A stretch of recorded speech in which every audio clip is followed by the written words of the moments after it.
Online Manipuri Numidangi Pau Mi Ing Tabiriba Pumnamak Puthoi Laishramna Khurumjari Ahanbada Maroiba Pau Magti Haokip Hanna Thadoklaga Fajinduna Leiriba Angang ani Thadoke haiba leikide Kuki militant singna hojik Fajinduna Leiriba Thobaldagi naha ani asi thadou hairabadi hojik jailda leiriba Kuki singi maru oiriba misak ama oiriba Magti Haokip Hanna Thadoknaba Manipur lengakta dabi tawi hairiba asi Magti Haokip ki imung manungi maikaidagidi haikiba leite loinana marisu leinade haina Magti Haokip ki apokpa mapa limkhosai Haokipna sengdorakli limkhosai Haokipna khuyek piduna thadoraki cherol amagi matung inna aduda Magti Haokip hojik jailda leiri mahakpu thadokpa natraga thadoktaba haibasi law court na chathagadaba ngaktani maram aduna wathok asigi matangda mahaki machanupa Magti Haokip pu chingsinbiganu haina so hairagli makha tarakpa update UKNA gi hanagi town commander nongmaina kaptuna hatlamle Masakhang da bakulai paiba khutpu amana ngarang numidang Kuki lalolup ama oiriba United Kuki National Liberation Army UKNA gi hanagi town commander oiramba loinana hojikna PRO oiriba misak ama Churchanpur da nongmaina kaptuna hatlamne haidi leikidraba mioi adugi maming Satko Haokip kawi Churchanpur gi leisang village dagini haidi pauche sina phangba paugi matung innadi ma ke si bhakchang thodok thokfam dagi police ki kangbuna lokhalaba matung da Churchanpur district hospital da thamkhre hojik fawbagi manungda mahapu karigi damakta nongmaina kaptuna halam libano haiba chaba khangba ngamdri khatarakpa update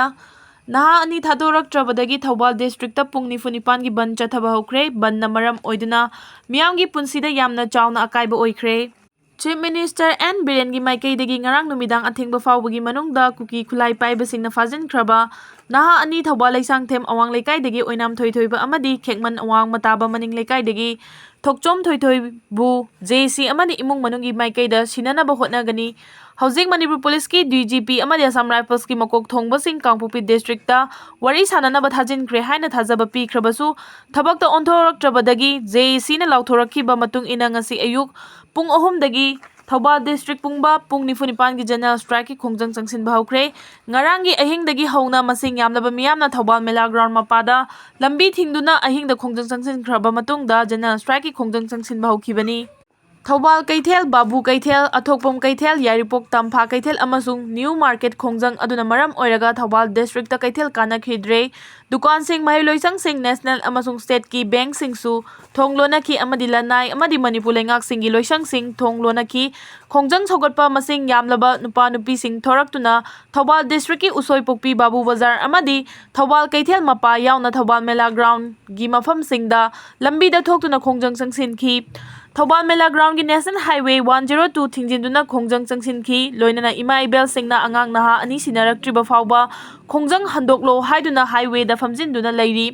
Yaripok maikei dasu nupa nupi mayam thoraktuna general strike sogatuna Yaripok thongda lambi thingduna khongjang changsin ki chairaktuda Thobal rom dagi lakpa army gi gari ani su miyamna thingduna mamai leirag halan ki hairi lambi da uwa fajinba amadi gari chair kya mai thatuna lambi thingbagi akan khongjang changsin ki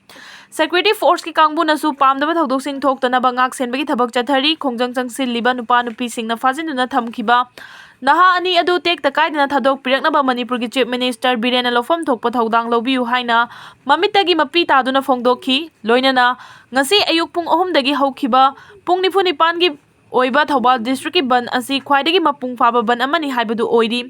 Amarom da pung 9 gi Thobal district asibu saugatuna Khetri leikai apunma maira paibi amadi Taru Khongnang Loop Association Thobal Khetri leikai ani nasu Khetri leikai Taru Khongnang community hall da phajin khraba angang ani adu tek takaidana thadok pira u haiduna wakan mifam chathari We want justice phajin khiba angang ani thadu u haiba kholaw kaya su lawki wakan mifam adu da saruk ya khibi maira paibi amana phongdorakpada Kuki singna phajin khiba angang ani asi lan yawba chakhiba sunate icham chamna leijaba angang ngaktani makhoi ani phajin khiba asida mama mapa oibi singi phibam yengba ngamdre Kuki gi ima singna su micham macha singni khanduna angang sing adubu thadok pirakna ba hotnabada mateng pangbiu state amadi central lenga ani nasu angang ani asibu thadorokna ba kanna hotnabiu haina phongdokhi makha tarakpa update ta fajin khiba naha ani tek takaidana thadorokna ba Manipur lengang na hotnau mathau fajana pangthokpa ngamdraba DGP Security Advisor Manipur lengang na mafam lokthokpa ngamdabani loop taraga mapan Haokip September 18 Staff Selection Commission SSC की General Duty GD Recruitment Physical Examination याव चतखिबा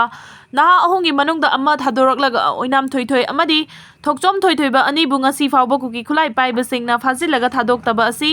मियोइबगी लिचत नत्ते terrorism की थवोंगनी असिगुमा मरा लेतबा मीबु फाजिलगा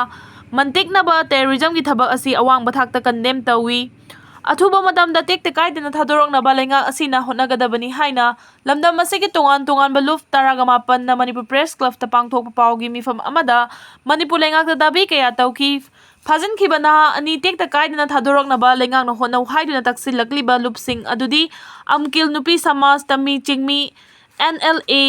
NL निम्पाल अपुनमा नुपी लुप Bishnupur Thobal District United Women Development Organization Thobal Ima Machalaima Ichan EEB FAM KNK SSL Khwaramban Phawoibi Ima Kaithel Women Bander Association Pauna Kaithel Women Welfare Association UPF Manipur Nipco Mapi Council Kada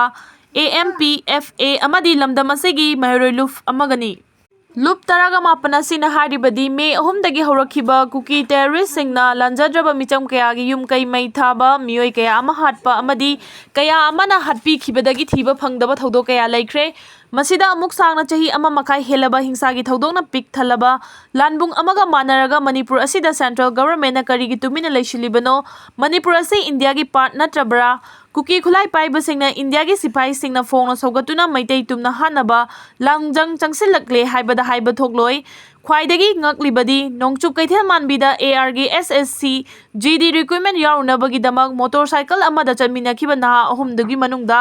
Johnson D NS number 2 Imphal Dimapur road ki Kangpokpi romda leiba awang kaithel manbi mayamna kaithel manbi hairaga khangnaba romda kidnappers singi makhutagi kalhauba ngamle haibasini masina taglibadi thadoraktriba naha ani adu kanagi makhutta leibage haibasi Johnson book kalakliba AR gi kangmuna soidan khangpham toi haina phongdokhi paumi singda makha tana phongdokhi badi masida thorakliba wahangdi Johnson khakta kallaga thoithoi amadi thoithoi badi karigi kanba ngamdribano makhoi anigi Johnson na recruitment yawba chaminaba khaktani recruitment yawba lakpa ani dudi kanba ngamdre haigadawribara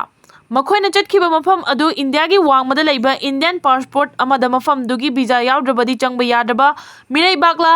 Haokip chahi 2023 gi May ahomdagi chatharakpa Kuki militant singna maitai gi mathakta chatharakpa mihan mipun gi thabak asina hariba mafam sing asi state government amadi central government na maitai na changba yadraba mirai bak onthoklabra haina hangki hojik Fajinduna thamliba thoithoi amadi thoithoi baga NI egi case amada Manipur thugaina ba hotnabani haibagi charge ka loinana judicial custody da thamliba Kuki activist Markti Haokip ka khusin nagadabani haiba wafam asi kadai fawbo chumba lanba haibadu lengangna chapchana khanglamgani adumangna chumba oiragana linsu siba chaishu su tekdana ba kari tawba tabage haibadu state amadi central government gi lofam thokpa thawlangni haiki hojiksu makhoi anibu kanna ba hotnabada combined military operation gi mathau tabadu tawnaba chief minister na unified headquarter gi mifam athubada kaubagi hak leidi maduda mathau fazana pangthokpa ngamdrabadi DGP amadi security advisor su Manipur government na lokthokpa ngami maram aduna state amadi central lengangna terrorist singna Fajinduna thamliba thoithoi amadi thoithoiba tekta kaidana thadorakadabani loinana asigumba terrorism gi thabak tawbada chenaba luf amadi atai chenaba pumna matik chaba chairak pigadabani haina lup 18 asina Manipur lenga ki mafamda taksinki